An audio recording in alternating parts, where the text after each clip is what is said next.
Kaya yung mga bumibira sa INC ngayon, hindi nyo alam na sarili nyo mismo ang sinisira nyo. Dahil hindi nyo batid na ang nasa likuran ng Iglesia ni Cristo ay ang tunay na Diyos na buhay. Kung paanong natupad ang mga banal na hula na maitatalikod ang unang iglesia na itinayo ng Panginoong Hesus. Ganon din natutupad ang hula sa banal na kasulatan. Kung paano ito lilitaw muli sa pamamagitan ng ikatlong pulutong na manghinirang sa mga wakas ng lupa, sa malayong silangan, sa mga pulo ng dagat. Tulad ng sinabi ng banal na kasulatan, siya'y gagawa at sinong pipigil. Silang mga kumakaaway sa iyo'y mga papahiya at papanaw. Hahanapin mo sila pero hindi mo na sila masusumpungan na parang bula. Tagumpay! Palakpakan! Naimbag nga aldaw yung amin manin mga kabagis. Magandang araw po, Luzon, Visayas at Mindanao. At sa lahat po ng Pilipino sa buong mundo. Magandang araw po. At kahit kailan hindi kasama sa pagbati natin ang mga barairong na mga Pilipinong pro-People's Republic of China. Mga kabagis, mula sa abang kalagayan ng Iglesia ni Cristo, mula nang bumangon ito sa Pilipinas, back July 27 of 1914, kasabayan ng pagsiklab ng World War I. Dito talaga ako napapanganga sa Iglesia. Sabay talaga sa unang digmaang pandaigdig ang pagkakatatag nito. Sa dami ng katakot-takot na mga pag-aalimura, pangahamak at mga pag-uusig na inabot nito sa kasaysayan na tumagos sa mga kapatid sa Iglesia ni Cristo. Sa pagharap nito sa mga nakakalula at mga naglalakihang mga relihiyon, ay imposibleng magtatagumpay ito sa paningin ng mga hindi nakakaalam sa hula ng Biblia na nakasulat sa banal na kasulatan patungkol sa Iglesia ni Cristo. Kung babalik tayo sa mga panahong nagsisimula pa lang ang gawain nito, marami ngayon ang nagtataka kung paanong nagawa ng Iglesia ni Cristo na magtagumpay, maging tanyag at kilalaning isa sa mga ginagalang na institusyon sa buong mundo na nagsimula sa isang tao lamang na hinahamak ang kapatid na Felix Manalo.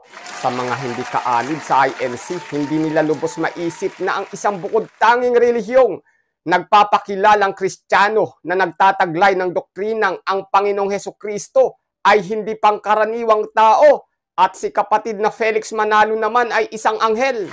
Ang tanging tunay na iglesia na maliligtas lamang sa panahon natin ngayon ay ang Iglesia ni Cristo. At marami pang ibang doktrina na marami ang hindi makatanggap, subalit hindi kayang pabulaanan kapag binuklat na ang banal na kasulatan. Palakpakan! Tagumpay! Mga kabagis, ang bibigyan natin ngayon ng punto, komentaryo, kritisismo at reaksyon ay ang video ng Net25 patungkol sa pangatlong historical marker na ipinagkaloob ng gobyerno ng Pilipinas sa Iglesia ni Cristo. Bilang pagkilala sa INC sa kontribusyon nito sa lipunan, kasaysayan at karangalang nakukuha ng Pilipinas sa buong mundo dahil sa Iglesia ni Cristong nagmula sa Pilipinas. Naha-highlight po ang bansang Pilipinas sa buong mundo sa totoo lang dahil sa Iglesia ni Cristo. Bago po yan, hinihikayat ko po kayong i-like muna ang video ito at wag na wag nyo rin pong kakalimutang pindutin ang subscribe or follow button. On nyo na rin po ang notification bell at piliin ang all. Pakishare na rin ho itong content na ito para mas marami pang viewers ang maabot ng bidyong ito.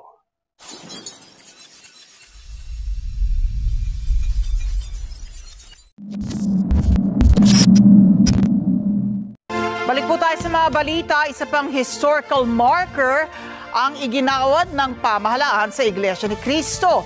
Ito'y sa Punta Santa Ana kung saan po nakatayo ang unang gusaling sambahan ng panganay na lokal na Iglesia ni Cristo sa Pilipinas. Si Weng de la Fuente sa report. Ang historical marker o panandang pangkasaysayan po sa mga hindi nakakaalam ay inilalagay ito sa mga mahalagang dako kung saan may koneksyon sa mga mahalagang tao o pangyayari dito sa ating bansa o sa labas ng Pilipinas. Karaniwang ibinibigay ito sa mga mahalagang tao o institusyon sa lipunan ng National Historical Commission of the Philippines, isang ahensya ng ating gobyerno. Dito po, masasalamin natin na nakikita ng mga nasa katungkulan ang totoong napakalaking ambag ng Iglesia ni Cristo sa paghubog ng ating kasalukuyang lipunan. Hindi mapapasubalian ninuman na ang Iglesia ni Cristo ngayon ay nasa estado ng matatag, sobrang tagumpay, iginagalang at nagniningning ang kalagayan nito dito sa malayong silangan. Tagumpay, palakpakan. Dito sa Punta Santa Ana, itinayo ang kauna-unahang gusaling sambahan, unang lokal ng Iglesia ni Cristo. At sa pagkakataong ito ay binigyang pagkilala ng pamahalaan ang halaga sa kasaysayan ng Iglesia ni Cristo sa pamagitan ng paghahawi sa panandang pangkasaysayan. Sinaksihan ng mga historiador, ilang opisyal ng pamahalaan, gayon din na mga kaanib at kinatawan ng Iglesia ni Cristo ang formal na paghahawi ng tabing o unveiling sa historical marker ng unang gusaling sambahan ng unang lokal ng Iglesia ni Cristo sa Punta Santa Ana. Pinangunahan ito ng kapatid na Angelo Eranio V. Manalo, tagapag-ugnay ng mga kapisanang pansambahayan ng Iglesia ni Cristo, at Ginoong Regalato Trota Jose Jr., chairman naman ng National Historical Commission of the Philippines o NHCP. Bago ang paghahawi ng tabing, nagsagawa ng masusing pag-aaral ang NHCP bago pinagtibay ang mga silitang ilalagay sa marker. Pagkilala rin anya ito ng gobyerno sa naging bahagi sa kasaysayan ng bansa ng edepisyo ng Iglesia ni Cristo. Kami ang tumulong sa pagkasulat ng teksto ng marker sa kapit ng marker. Yung pakay ng pambansang komisyon ay kahalagahan ng kasaysayan ng buong bansang Pilipinas. Kahit anong lugar na mayroong pangyayari o kapanganakan ng isang bayani, yan na po nilalagay namin ng marker. So, ang mga labanan, mga peace pact, mga wala pang Spanish period hanggang sa kasalukuyan, nilalagay namin ng marker. Bukod doon ay in-encourage namin po namin yung tamang preservation ng mga bahay, mga gusali, katulad dito na magandang estado ng pagkagawa niya, na preserve pa kahit pre-war pa siya. Ang ganda po ng halimbawa sa ibang mga taong bayan na alagaan nila mga gusali nila. Kinilala rin ng mga historiador ang malaking kontribusyon ng lugar na ito sa paglago ng iglesia. Sinabi ni Professor Xiao Chua na kailangang alalahanin at balikan ang pinaguhugutan ng kasaysayan ng isang institusyon, at para hindi ito makalimutan, kailangan ng pananda na siyang ginawa ngayong araw. Bilang isang historiador, bilang isang Pilipino, ako ay masaya na maanyayahan, masaksihan sapagkat itong marker na ito ang nagpapakita ng unang punla ng Iglesia ni Cristo na pinaniniwalaan ng mga kaanib na muling lumitaw sa Pilipinas. At ang maganda ay ito ngayon ay isang pandaigdigang puwersa na nasa maraming lugar sa mundo. So kumbaga, ito yung dito unang ipinunla ang isang kultura na inangkin ng Pilipino, inari ng Pilipino at ikinalat niya sa buong mundo, no? Ang ating wika, ang ating pamana.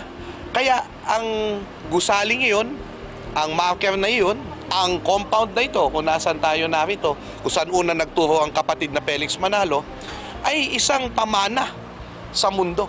O kung may impact ang Iglesia ni Cristo sa bansa natin, ito ay dapat pahalagahan. Grabe po, ang tindiho ng Iglesia ni Cristo ngayon sa kasalukuyan. Hindi mo na mababanaag yung matinding pag-uusig na sinuong nito nang nagsisimula pa lang. Dati, pag nalaman nilang Iglesia ni Cristo ka, ang dami mong aabuting pag-aalimura. Ang mabigat pa dun, marami sa kapatid sa Iglesia ang nakaranas mismo nito sa mga sarili nilang pamilya. Pero dahil naintindihan nilang ito'y sa Diyos, hindi sila humiwalay sa Iglesia ni Cristo. Dati, hindi ka makakahanap ng maayos na trabaho kapag nalaman nilang INC ka. Pero ngayon, inuuna nang makapasok sa mga malalaking kumpanya ang mga miyembro ng Iglesia ni Cristo. Tagumpay! Palakpakan! Totoo yun. Dahil ako mismo, naranasan ko yun. Hindi rin ako makakapagsimula sa buhay kung hindi dahil sa Iglesia ni Cristo. Nabanggit ko ito para masalamin nyo ng malinaw na ang inaakalang iglesyang sinisiraan nyo ngayon ay hindi na katulad noon. Tagumpay! Palakpakan! Ang kultura ng Iglesia ni Cristo na nagsimula sa bansang Pilipinas, na nagmula sa isang Indyong tao lamang, ang kapatid na Felix Manalo, ngayon po ay naikalat na sa 167 mga bansa na kinabibilangan ng 152 lahi at etniko na. Yun ang tindi. Ulitin ko, hindi ito kayang gawin ng tao lamang. Kahit anong anggulo mo tingnan, kahit ikaw pa ang pinakamatalino at pinakamayamang tao, hindi ito kayang gawin ng hindi kinakasihan. Ito'y gawa ng tunay at buhay na Diyos. Tagumpay, palakpakan. Ang sarap balikan ang nakaraan. Nung bata ako, dati binabato lang kami sa kapilya pag sumasamba kami back 90s. Kung hindi ako nagkakamali ng bilang, nasa 8 lang kaming sumasamba. Pang-8 ako. Wala pang mga awit. Madalas yung ministro ang nangunguna sa pag-awit. Pero ang biyaya ng pagsamba, grabe. Ramdam mo ang lungkot ng mga awit. Ewan ko ba, dahil siguro sa sobrang hirap ng buhay. Pagkatapos ng pagsamba, kilo-kilometro naman ang aming lalakarin para samahan ang ministro pabalik dahil halos walang sasakyan at rough road pa ang mga daan. Sa gitna ng napakainit at tirik na araw ay hindi namin iniinda. Pag tag-ulan naman, grabe ang putik sa daan. Pero walang naging hadlang sa amin dahil alam naming hindi magiging walang kabuluhan ang ginagawa naming pagmamahal at sakripisyo sa iglesia. Nabalikan ko lang ang nakaraan. Tagumpay, palakpakan. Kumusta na kaya yung mga tumatawag sa aming iglesia ni Tukak dati na hindi naging iglesia ni Cristo ngayon? Kumusta na po kayo? Heto pa rin kami, nakatayong matatag na iglesia ni Cristo hanggang kamatayan. Hindi nyo kinaya ang aming pananampalataya, no?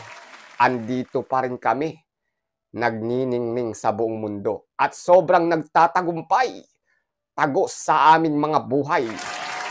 Yun! Tagumpay! Palakpakan!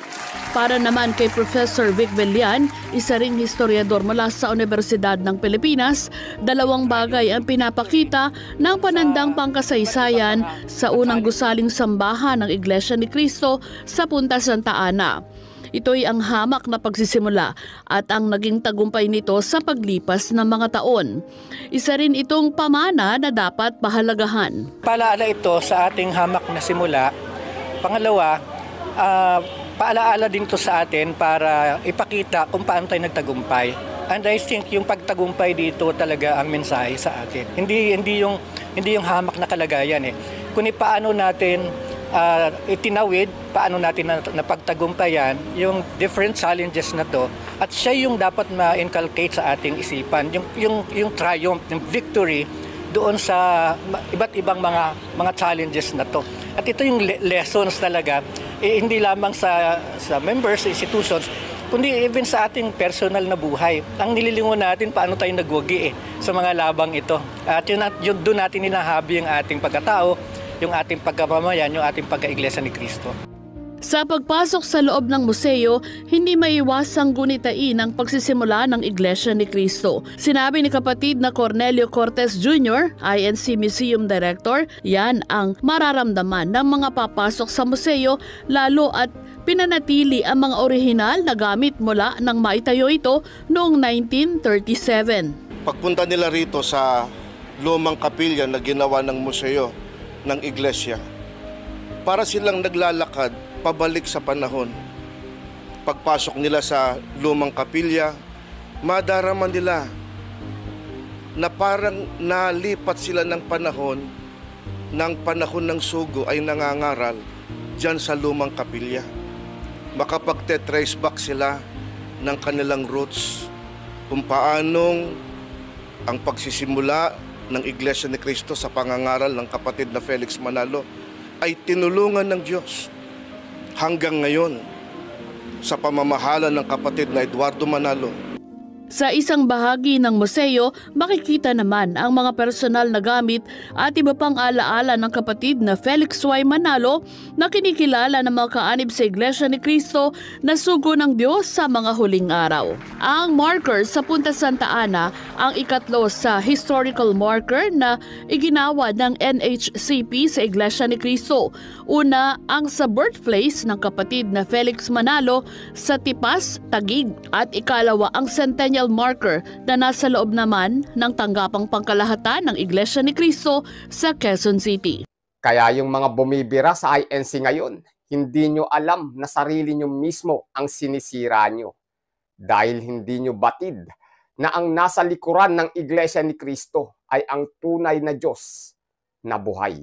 Kung paanong natupad ang mga banal na hula na maitatalikod ang unang iglesia na itinayo ng Panginoong Hesus.